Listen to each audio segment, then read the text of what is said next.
around Dodge City and in the territory on west, there's just one way to handle the killers and the spoilers, and that's with the U.S. Marshal and the smell of Gunsmoke.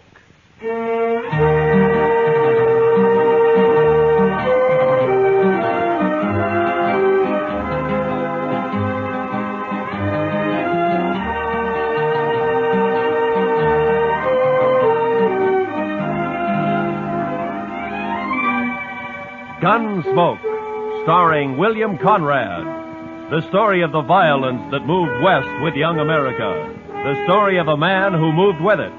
Matt Dillon, United States Marshal.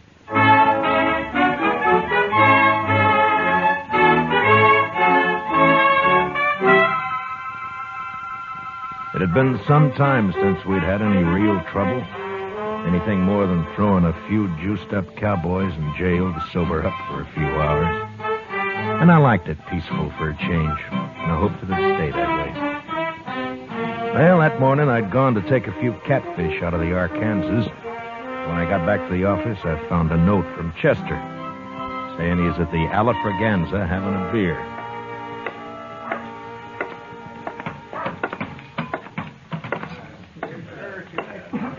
Hello, John. Over here, Mr. Dillon. Any luck, sir? Oh, about a dozen, Chester. We'll have them for supper. No, that'll be fine. Oh, I've been telling Mr. Carter here about you, Mr. Dillon. Mr. Carter? Robert P. Carter. How do you do, Marshal? Hello, how are you? Buy you a drink? Well, thank you. Yes, I believe I will. I think I'll have a beer. Bartender, a beer. Yes, Mr. Carter came in on the stage from Denver last Saturday. Oh, you live in Denver, Mr. Carter? Oh, heavens, no. New York, Marshal. I've only been west a few months, investing money in gold mines and cattle and the like. Mr. Carter's very rich. Oh. Well, Chester, I will be if Mother Nature holds out. His girl is coming in on the stage today, Mr. Dillon. Oh, is that so? My fiancée, Marshal. He met her in Denver, but she couldn't get ready in time to come here when he did. Ah, I see. I had to come ahead on business. Couldn't wait. We'll take the Santa Fe to St. Louis from here. They're going to be married in St. Louis, Mr. Dillon. Wow. Well, congratulations. Thanks. But is the stage always this late? He's worried, Mr. Dillon, with his girl on the stage and all. It'll be along, Mr. Carter. You talking about the stage? Oh, hello, Shiloh. Shiloh says he's been sitting there by himself all morning, Mr. Dillon. Since last night, Chester. You know something about the stage, Shiloh? Only that it's carrying $50,000 in gold out of Leadville. So? But maybe that's why it's late. What do you mean, man? Well, if somebody wanted that gold, they'd have to stop the stage long enough to get it unloaded, wouldn't they? Bandits. He means bandits. Now, hold it, Mr. Carter. You're already bleeding and nobody's shot you yet. What? Nothing. Just take it easy. The stage will get here all right. It's off on a little late. But this man says it might have been held up. Why, there may have been a shooting. Well, now, he's just daydreaming, that's all. Wait a minute. Listen. Huh? Well, there it is now. Oh. See, Mr. Carter, there was nothing to worry about. It got here all right. Yes. Marshal! Hey, Marshal, come here. What is it, Jim? Got held up, Marshal. What? Lost 50,000 in gold. Where'd this happen? About 20 miles back near Cottonwood Draw, but Anybody shot? another shot fired. He tricked it. But Marshal, Where's Jane? Driver! Where's the girl who was on this stage? What's happened to her? that's what I started to tell you, Marshal. There's a tree across the road. We got down to move it. This rider got the drop on us. He's all alone. Never mind all that. Where's the girl? He took the gold, took the girl, too. What? He took Jane? You mean to tell me you let him take Jane? Well, now, mister, there wasn't much choice. He held a shotgun on us, and they're gone before we could do a thing. Oh, but this is impossible. Now, take it easy, Mr. Carter. We'll find him. You'll find it. You were out fishing when it happened. What kind of law is there around here anyway? Easy, Mr. Carter. I took one of the team after Marshal, but I couldn't get near him. He had an extra saddle horse with him. Put her on that. I see. But I don't think he planned on kidnapping that girl. Way it was, he just looked at her and told her to come along. Did you recognize him, Jim? No, his horses are both sorrels. By heaven, Marshal, you'd better get her back here at once, or I'll take this up with Washington. I'll see you disgraceful. Shut up, Carter. Chester, go get our horses and a couple of rifles. I'll get a few more details from Jim here. Well, don't you want a posse, Mr. No, Dillon? there'd be too much shooting around that girl. Now, hurry, will you? Yes, sir. I'll hurry, Mr. Dillon. Mark my words. You'd better have Jane back here by nightfall, Marshal. You or else- care to ride along, Mr. Carter? No. No, I'm not equipped for that sort of thing. I'll take care of matters at this end. Yeah. All right, now, Jim, now tell me first exactly what happened. Well, we just come down into the draw about 100 yards from the creek.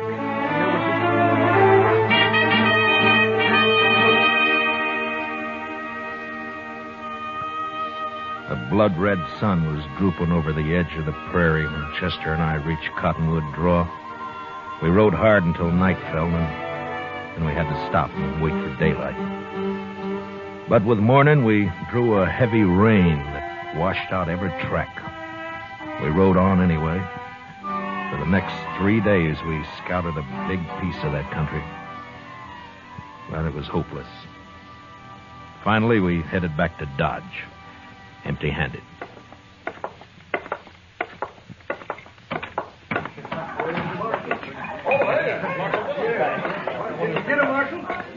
Bartender, bring me a bottle, will you? Sure, Matt. Where is she, Marshal? Is she all right? Carter, I'm sorry. What? You mean you didn't find them? Rain washed out their trail first morning. We never picked it up again. They could be anywhere. You came back without her. We did what we could, Carter. Now we'll just have to wait for word of some kind. He'll be seen sooner or later. Wait. Well, I won't wait. This will cost you your job, Marshal. I promise you that. Look, Carter, if it'd make you feel better, why don't you ride out yourself? It isn't my job to keep the law around here, Marshal. It's yours. Yeah. Say, Marshal, Yeah, what is it, Shiloh? Big Kate wanted to see you when you got back. Asked me to tell you. Big Kate? Oh, all right, thank you.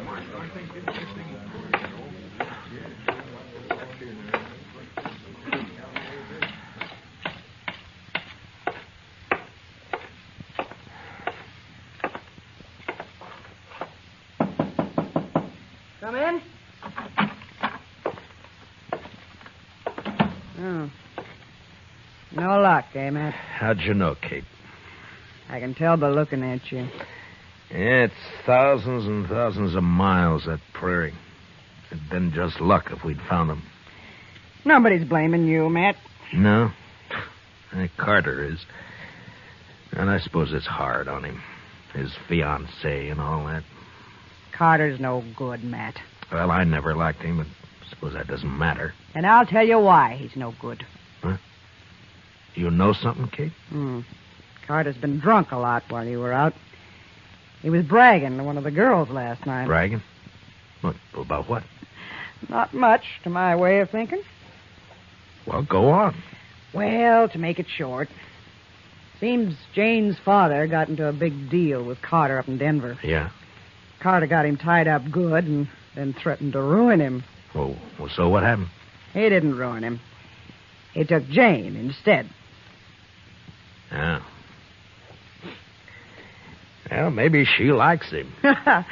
You don't know much about women, do you, Matt? You think a boughten bride is likely to be in love with the man? So that's what I have to bring her back to. Well, what are you going to do about it?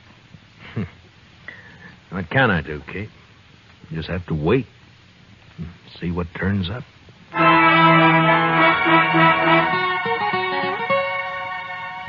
I waited a week. Carter was drunk the whole time, telling everybody how he was going to fix me good. But not doing much about it, except stay out of my way. And things were fairly quiet. Chester and I spent most of our time in the office.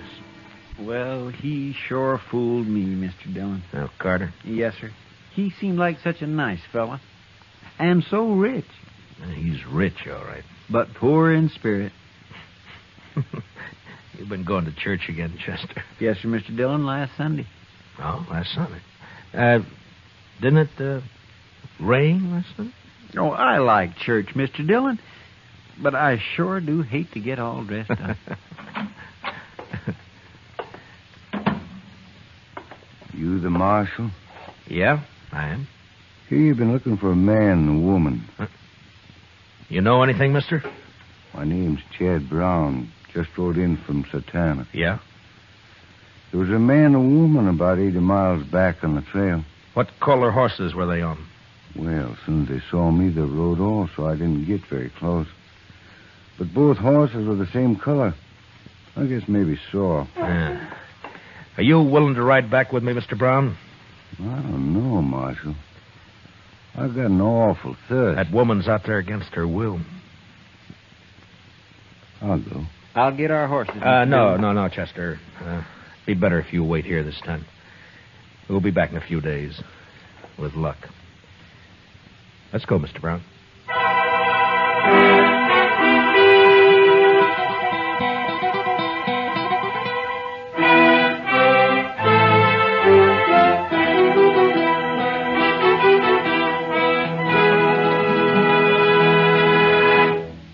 We will return for the second act of Gunsmoke in just a moment. But first, Frank Fontaine now brings you comedy with 4 members of the Frank Fontaine family, guest stars, and a delightful cast of entertainers. Sunday nights on CBS Radio. Listen in for the Frank Fontaine Show tomorrow night. It's refreshing summer listening. So, just for fun, try the Frank Fontaine Show tomorrow night on CBS Radio. Now, the second act of Gunsmoke.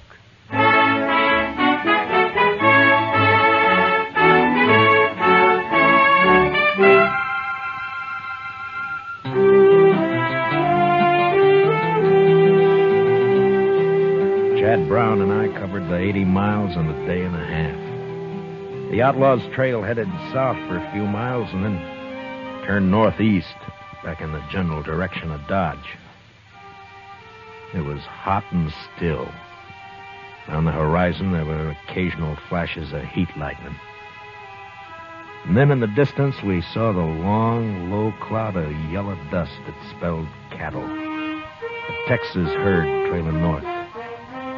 The kidnappers' tracks led straight into it, and an hour later, we pulled up not far from the swing of the herd. A line of longhorns stretched for several miles across our trail.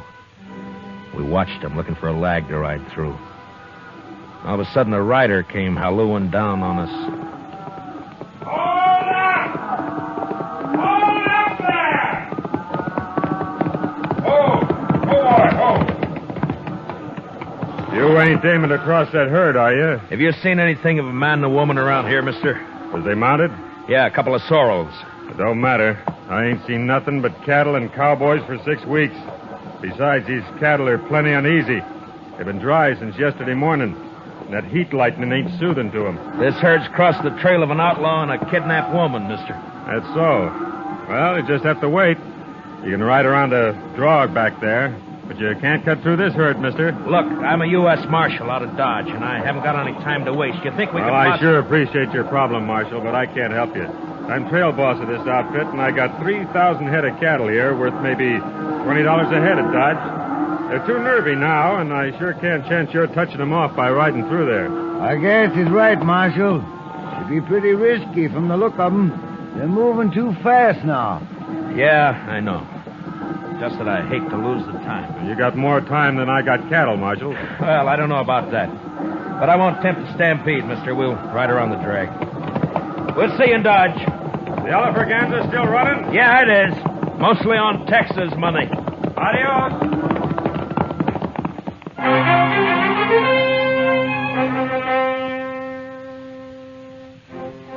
We rode down along the herd and back up the other side, about a 4-mile detour. But we picked up the trail again and followed it till dark.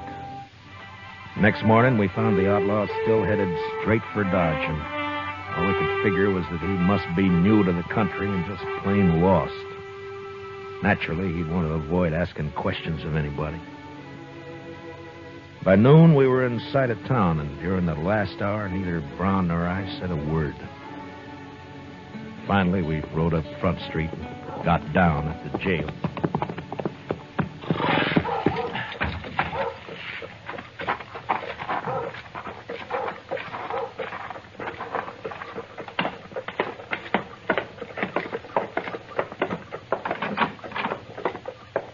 Mr. Dillon?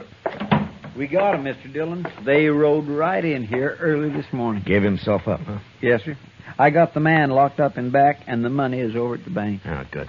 How's the girl, Chester? Oh, she's fine. A little tired, but fine. Ah. Well, what's his story? Who is he?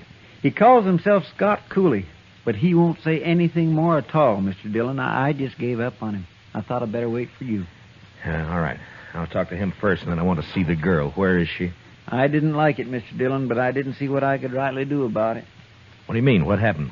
Well, she sure didn't want to go with him, but that Mr. Carter came here and just the same as dragged her off. She went finally, but I sure don't like it. Well, they didn't leave Dodge, did they? Oh, no, sir. There's no train till tomorrow. They're at the hotel. Oh, all right. I'll go over there later, Chester.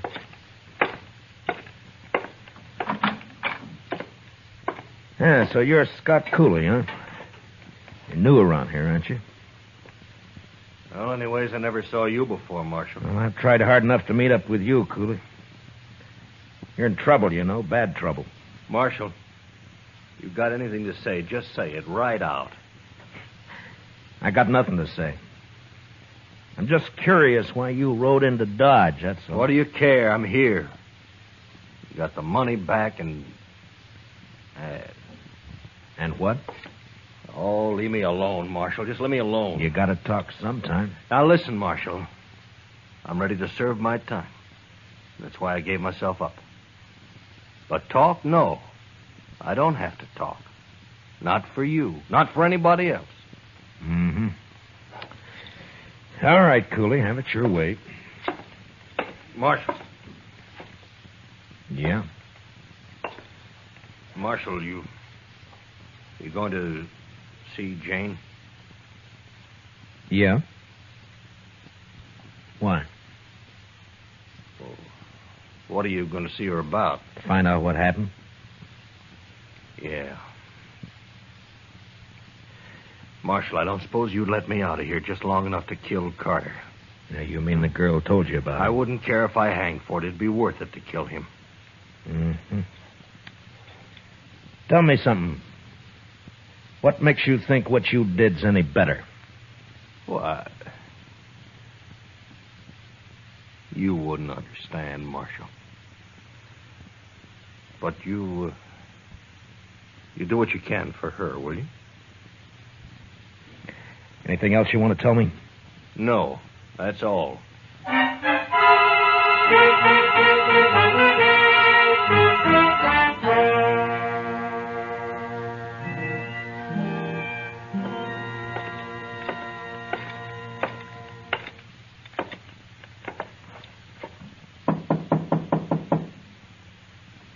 Who is it? Matt Dillon. What do you want? Open the door, Carter. I want to talk to the girl. Some other time, Marshal. You want me to kick the door open?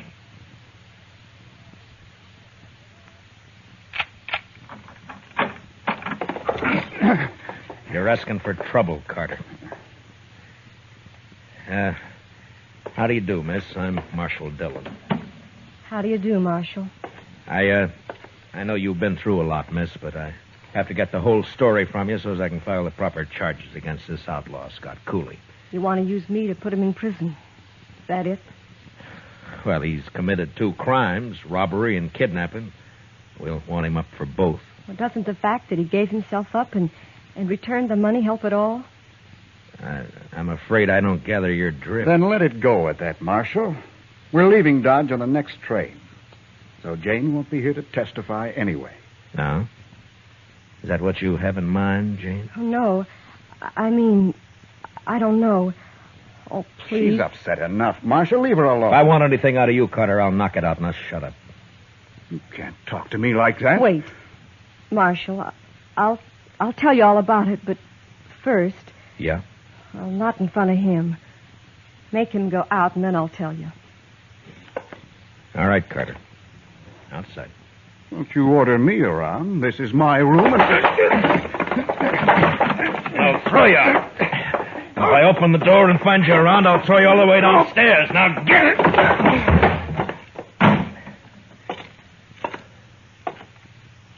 All right, now. Jane, you can talk. Can I trust you, Marshal?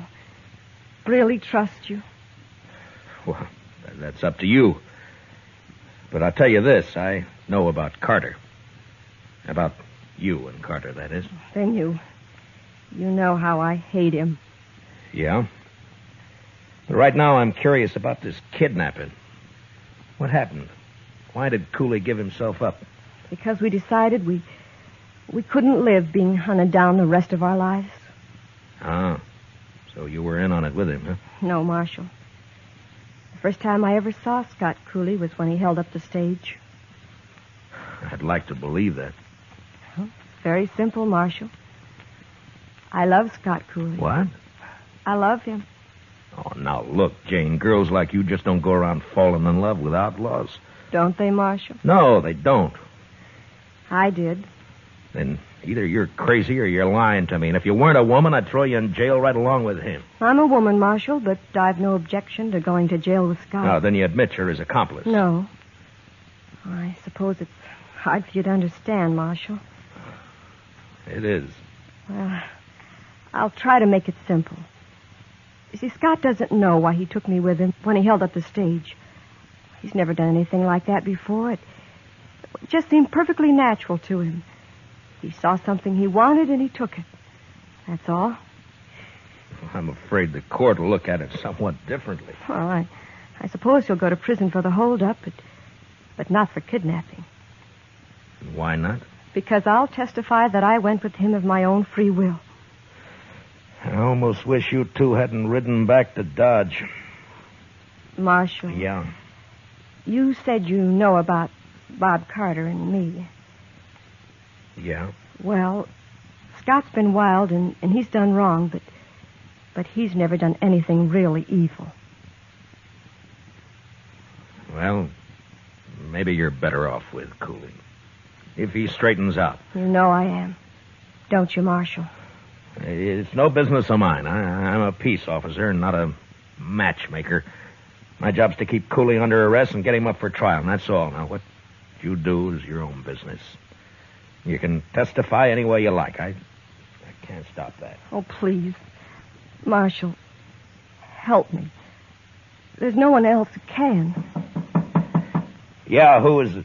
It's Carter. Open this door.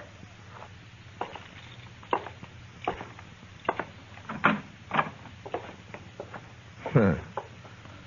Well, gentlemen. There are 4 of us here, Marshal. We figure you've talked to Jane long enough. Yeah, I think I have, Mr. Carter. You're leaving. Yeah, we're leaving. Are you ready, Jane? Oh, thank you, Marshal. Yes, I'm ready. Jane isn't going with you. I've just put her under arrest. Under arrest? I arrest anybody I think needs arresting, Mr. Carter, and I'm not in the habit of explaining why. There's a law about that, You're Marshal. in Dodge, Mr. Carter. Come along, Jane. You can't do this, Dillon. We won't stand for it. Ah, you're a fool, Carter. I know these 3 bums you got with you, and they don't want to draw on me any more than you do. You fed them some liquor and promised them more. For that, they'll do anything but face me in a gunfight. Am I right, boys? Huh? Well, I take it I am. All right, now get out of my way. You go first, Jane. You stay here, Jane. Take your hands off her, Mr.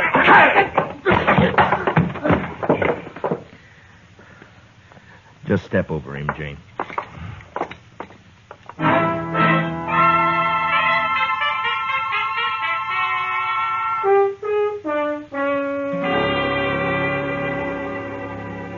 Mr. Dillon, I don't like to say anything. Well, then don't, Chester. But I can't help it, Mr. Dillon. This is the first time you've ever jailed a woman, and I just don't like it. Good. What? I don't like it either, Chester. What's this all about, Mr. Dillon? Chester, Jane and Cooley are in love. My.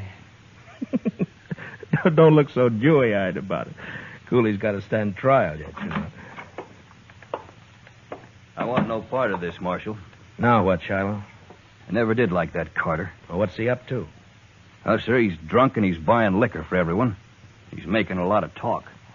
There's about 20 men with him now. Where? Texas Trail.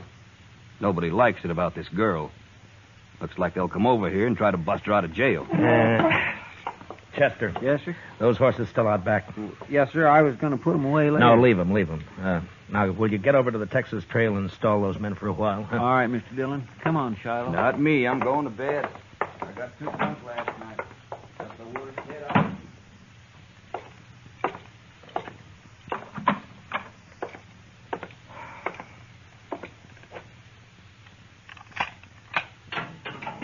Cooley, Hmm? come on out. What is this, Just Marshal? hurry it up, will you?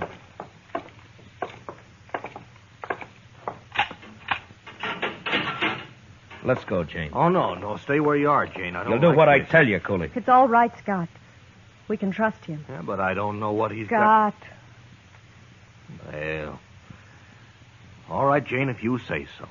All right, now out back. Here, that way. Now, come on, let's move.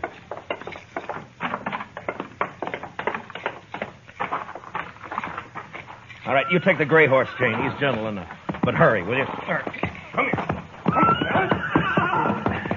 Come on, boy. Where are we going, Marshal? We're going to Hayes City. Cooley's going to stand trial there. Yeah, They got the money back, Scott. They can't do much to you. I know. But there's that kidnapping, too. I won't testify. That's all. Jane, you're going to have to testify. You'll be in contempt of court if you refuse. Then I'll lie.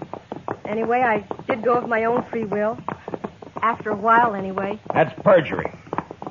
But you don't have to do that either. There's an easier way. How?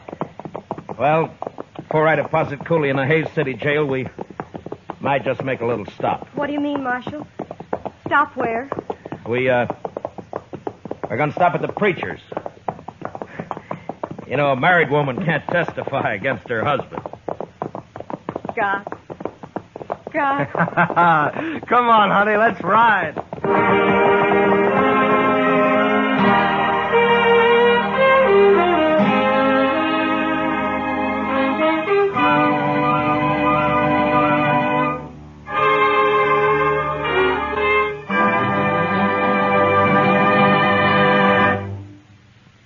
Gunsmoke, transcribed under the direction of Norman MacDonald, stars William Conrad as Matt Dillon, U.S. Marshal. Tonight's story was especially written for Gunsmoke by John Meston, with music composed and conducted by Rex Corey. Featured in tonight's cast were John Stevenson, Larry Dobkin, and Patricia Walter, with Mary Lansing, Herb Ellis, Jonathan Hole, Jim Nusser, and Frank Gerstle. Parley Bear is Chester. Join us again next week as Matt Dillon, U.S. Marshal, fights to bring law and order out of the wild violence of the West in Gunsmoke.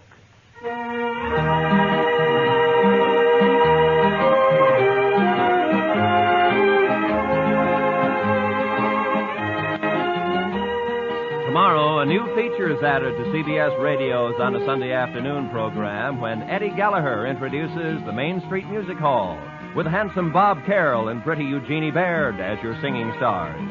On a Sunday Afternoon is heard on most of these same CBS radio stations. This is Roy Rowan speaking. And remember, daytime is a gay time with Arthur Godfrey on the CBS Radio Network.